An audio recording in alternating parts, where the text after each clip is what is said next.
Hello, my name is Ute Stiegelmeier. I'm part of the marketing team of POLYAS and I'll show you today how you can hold your live voting. You set up your live voting in the Online Voting Manager and now you would like to start your live voting. Then just click on the button Open Live Voting Cockpit directly and you can start.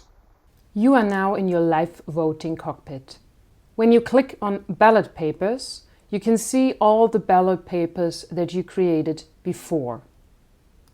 If you click on the plus sign, you can add a new information or a new ballot paper. We want to add a new information to welcome our participants.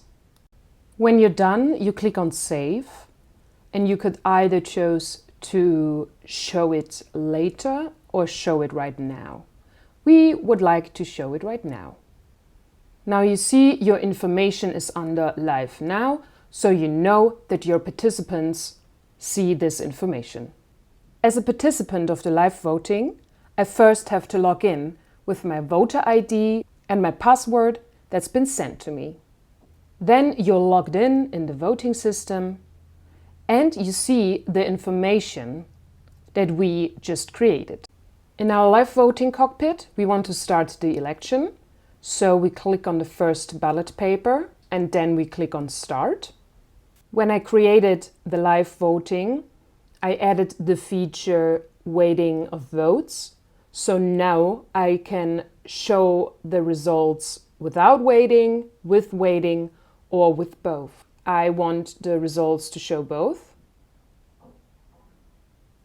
And now I wait for the participants to vote.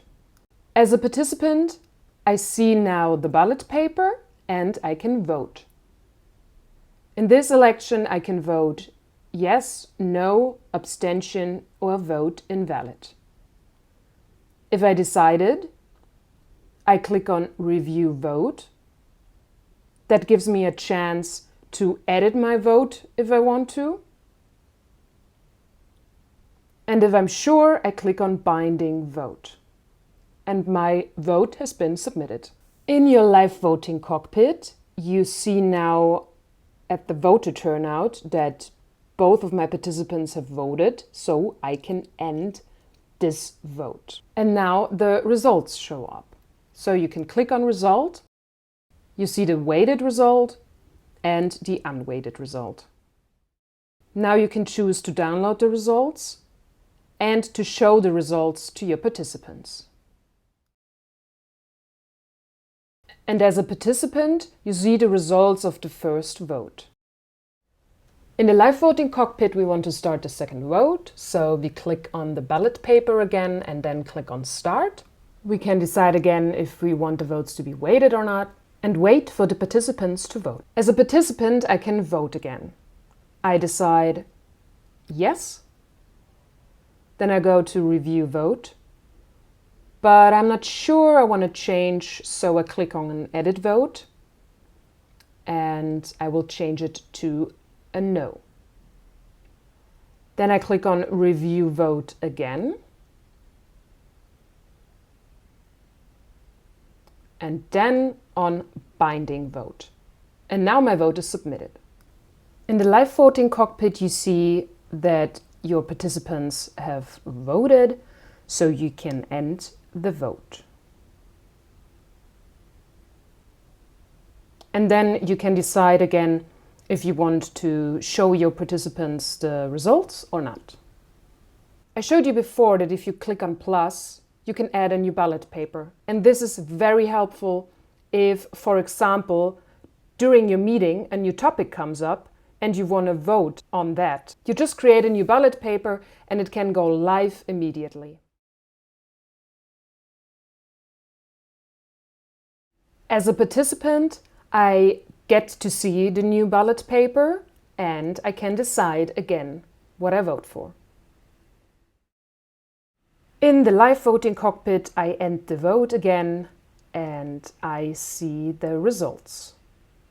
Now I would like to take a break and let my participants know. So I create a new information and I show it to them.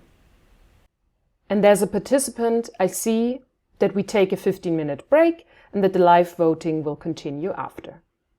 Now we come to our last ballot paper. It's the board election. And here you see that you have persons now you can choose from. We click on Start, select the weighting of the votes, and then the voting can begin. As a participant, I choose 2 people, click on Review Vote, and then I get the information that I actually have casted more than the permitted number of votes, so I need to change that. Then I go again on Review Vote. Now everything's fine and I can click on Binding Vote. In the live voting cockpit, I see now that all the voters have voted, so I can end the vote. Now I also see the results and I will show the results to my participants. As a participant, I see the results of the board election. Now our voting is complete and I would like to add another information to let my participants know that the voting has ended. If I want to end the live voting, I can close the live voting cockpit, go back to the Online Voting Manager, and then click on Stop. This means the voting is done, but of course you can still download your results. I hope this video helps you with your next live voting, and good luck. Bye!